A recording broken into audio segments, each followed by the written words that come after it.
बिस्मिल्लाहिर्रहमानिर्रहीम। अस्सलाम वालेकुम नाज़रीन इकराम, इस वक्त मैं मौजूद हूँ दर बाज़ार पे।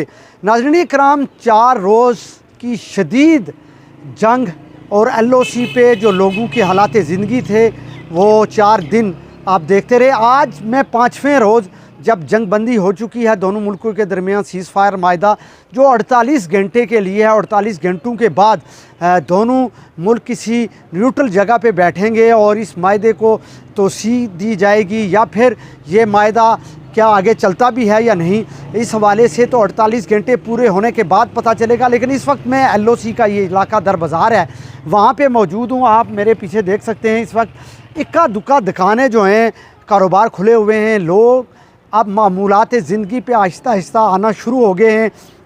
इस वक्त गाड़ियां जो हैं, मोटरसाइकिल चल रहे हैं। ज़िंदगी रवां दवां है जो पिछले 4 दिनों से मुकम्मल तौर पे बंद थी। कोई शख्स बाज़ार में आ जा नहीं सकता था, कोई दुकान खुली हुई नहीं थी। लेकिन आज हालात जो हैं वो बेहतर नज़र आ रहे हैं, लोग बाज़ारों में हैं।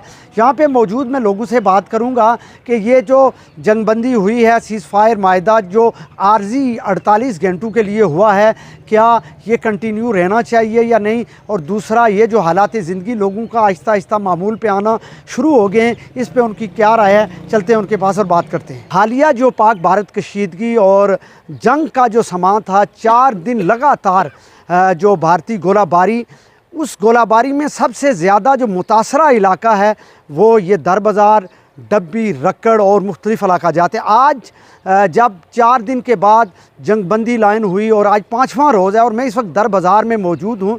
दर बाज़ार में इक्का दुक्का दुकानें खुली हुई हैं, रौनकें बहाल हुई हैं, लोग बाज़ार में आए हैं। पता ये चला कि अब आहिस्ता आहिस्ता ज़िंदगी मामूल पे आना शुरू हुई है।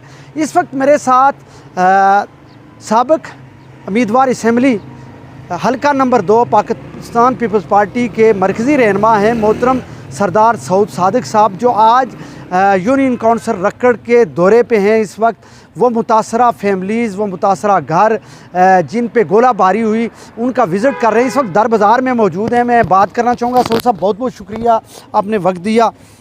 71 के बाद हमने पहली मरतबा देखा इतने बड़े पैमाने पे गोलों की गन गरज जंग, और ये जंग का ऐसा समा था कि हर रात हम पे क़यामत गुजरती थी।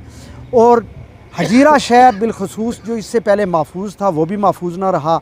आपका इलाका, ये पूरा बेल्ट, आप इसको यूँ समझ लें कि जंग के अंदर।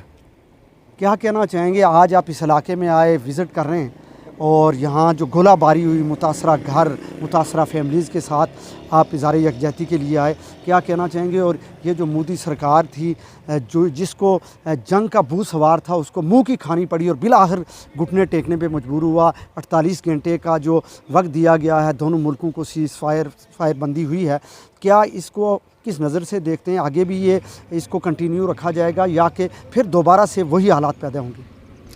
बिस्मिल्लाहिर्रहमानिर्रहीम। मैं सबसे पहले जनाब शुक्रिया अदा करता हूँ आपका कि ये जो 3-4 रोज़ गुज़रे हैं जिसमें भारत की तरफ से लगातार यहाँ पर सिविल आबादी को निशाना बनाया गया। बेशुमार लोग जो हैं वो उनके घर मुतासर हुए, ज़ख्मी हुए, शहीद हुए। मैं अवलन तो अल्लाह रब्बुल इज़्ज़त से दुआगो हूँ कि ये 4-5 रोज़ की जो जंग थी जिसमें हमारे यहाँ से नौजवान, बुज़ुर्ग, बच्चे, बूढ़े जिन्होंने जाम शहादत नोश किया, अल्लाह पाक उनको शहादत के अज़ीम मर्तबे पर फाइज़ करे। और दूसरा जो हमारे ज़ख्मी हैं, चूँकि इस फायरिंग के दौरान बहुत सारे लोग हमारे ज़ख्मी भी हुए थे, अल्लाह पाक उनको भी जल्द से जा फरमाए। तो मैं सबसे पहले अपना पूरी पाकिस्तानी कौम को, आज़ाद कश्मीर, गिलगित बल्तिस्तान के रहने वाले अपने तमाम बुज़ुर्गों, भाइयों, दोस्तों को मुबारकबाद पेश करता हूँ कि ये जो 3-4 दिन की जो पाकिस्तान और इंडिया के दरमियान कशीदगी थी, इसमें पाकिस्तान ने एक ग्रेट विक्ट्री हासिल की है। और इस पर ना सिर्फ पूरी कौम मुबारकबाद की मुस्तहिक है, बल्कि इसकी सबसे ज़्यादा मुस्तहिक मैं समझता हूँ कि हमारी पाक फ़ौज है कि जो इस शदीद तरीन हालात में अगले मोर्चों में LOC पर मौजूद हमारे लोगों की हफाजत के लिए वो हिंदू बनिए से लड़ते रहे। और फिर पहलगाम हमले के बाद फिर इंडिया की तरफ से पाकिस्तान के मुख्तलिफ़ मदारस मसाजिद उनको अहदाफ बनाना, और फिर उसके बाद पाकिस्तान ने उसका जो जवाब दिया है, मैं समझता हूँ कि इस पर पूरी पाकिस्तानी कौम के सर अपनी फ़ौज पर फ़ख्र से बुलंद है। तो इंतहाई मैं समझता हूँ कि आज चूँकि हम यहाँ LOC के ऊपर मौजूद है, ये इलाका गुज़श्ता 3-4 दिन से शदीद फायरिंग की जद में रहा है, लेकिन उस फायरिंग के दौरान भी हम चूँकि यहाँ अपने लोगों के बीच में रहे तो लोगों के हौसले बुलंद थे, और आज इंतहाई खुशी से मैं देख रहा हूँ कि उनके चेहरों पर खुशी जो हम सब देख रहे हैं, चूँकि ये जो पाकिस्तान ने कल एक ग्रेट विक्ट्री हासिल की, और आज मैं समझता हूँ कि पूरी दुनिया के अंदर पूरी दुनिया का मीडिया जो है वो पाकिस्तानी की जो फ़ौज है उनकी उस जो जवाबी कार्रवाई थी उस पर पाकिस्तान को सराहा रहा है। तो उसके बाद चूँकि कल सर आपने पाक फ़ौज, पाक बहरिया, फ़ज़ाइया उनका नाम लिया, लेकिन वो लोग जो LOC पे जो अपने बीवी बच्चों के साथ अपनी फैमिलीज़ के साथ यहाँ सीसा पलाई हुई दीवार की तरह खड़े रहे, अपनी फ़ौज के शाना बशाना खड़े रहे, यहाँ पे भरपूर साथ दिया, हौसले बुलंद किए, उनके हवाले से आप क्या कहेंगे, इसलिए कि ये आपका हल्का भी है, आपके लोग भी हैं। देखिए लतीफ़ अवान साहब, चूँकि ये जो जंग थी बिलाशुबा ये एक तरफ हमारी फ़ौज ने लड़ी है, और दूसरी तरफ मैं समझता हूँ कि इसका पूरा क्रेडिट मैं देता हूँ अपने लोगों को कि जो इस जंग में पाक फ़ौज के बिल्कुल शाना बशाना खड़े रहे। तो मैं समझता हूँ कि इसी वजह से पाक फ़ौज के हौसले भी बुलंद हुए, और पाक फ़ौज की कार्रवाई से मैं समझता हूँ कि यहाँ के लोगों के हौसले बुलंद थे, जिसकी वजह से ये अजीम फ़तह पाकिस्तान को मिली है। बहुत शुक्रिया नाज़रीन कराम, ये थे सरदार सऊद सादिक साहब जो आज LOC के दौरे पे हैं।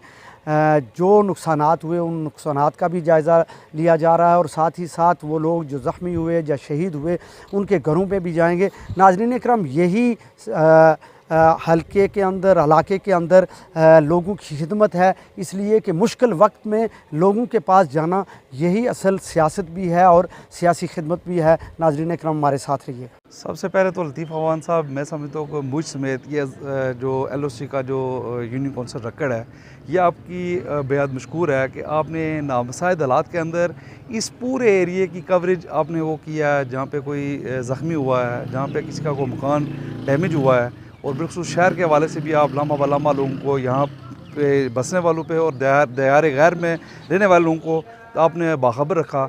इस पे मैं स्पेशली आपका शुक्रिया अदा करता हूँ कि आपने अपनी जान हथेली पे रखकर ये जो ड्यूटी थी, मतलब मैं समझता हूँ कि आपने वो उसको अपने फ़राइज़ समझ के उसको अदा किया।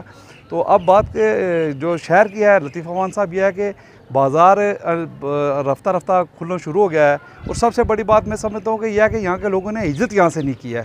जो कारोबारी ज़रात थे वो सारे स्टिल यहाँ पे रहे, और आज मैं समझता हूँ कि तकरीबन 50% जो दुकानदार हैं वो भी आए हुए हैं, और ख़रीदार भी, चूँकि ज़ाहिर सी बात है रोज़मर्रा की ज़रूरियात की चीज़ें उनको चाहिए होती हैं, तो वो भी अल्हम्दुलिल्लाह यहाँ पे बाज़ार में आज मौजूद हैं।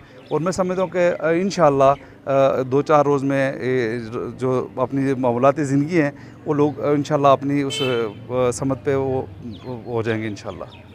ये है कि ये 3-4 दिन से जिस तरह के इंडिया ने बहुत ही ज़्यादा फायरिंग की, और बहुत ही हमारे काफ़ी ज़्यादा लोग मुतासर हुए, कुछ शहीद हुए, कुछ ज़ख्मी हुए, और फिर ये इसी सिलसिले में हमारे अपने लोगों ने यहाँ LOC पर रहते हुए अपनी फ़ौज के साथ शाना बाशाना खड़े होकर उनकी हौसला अफजाई की, पहले भी की और अब भी करेंगे और हमेशा के लिए करेंगे। मैं अपनी तरफ से और आवाम इलाका की तरफ से मैं अपने फोर्सेस को, अपनी तीनों जो चीफ़ है हमारे, और ख़ासकर जनरल आसिम मुनीर, उनको खराज तहसीन पेश करता हूँ, उनको मैं दाद देता हूँ। इसी तरह एयर फोर्स के चीफ़ नेवी, और इसी तरह DG और जितने चीफ़ और पूरी आर्मी सिपाही से लेकर तमाम जितनी हमारी फोर्सेस हैं उनको मैं खराज तहसीन पेश करता हूँ, और उनको मैं ये यकीन दिलाता हूँ कि हम यहाँ के बासी हर तरह से उनके साथ खड़े हैं, अपनी यहाँ की जो आर्मी है उनके साथ खड़े हैं, और उनके साथ भी जब भी ज़रूरत पड़ी। मैं साबका फ़ौजी हूँ, मैं 1971 में मैंने यहाँ खाकी टेकनिक पर भी जंग लड़ी है। मैं पेंशनर हूँ, आज भी मैं फ़ौज के साथ हूँ और इसके बाद भी जब ज़रूरत पड़ी, जब भी आप कॉल करें, मैं इंशाअल्लाह अज़ीज़ अपनी फ़ौज के साथ बिल्कुल शीशा पराई दीवार के साथ खड़ा हुआ हर किस्म की कुर्बानी देने के लिए तैयार हूँ।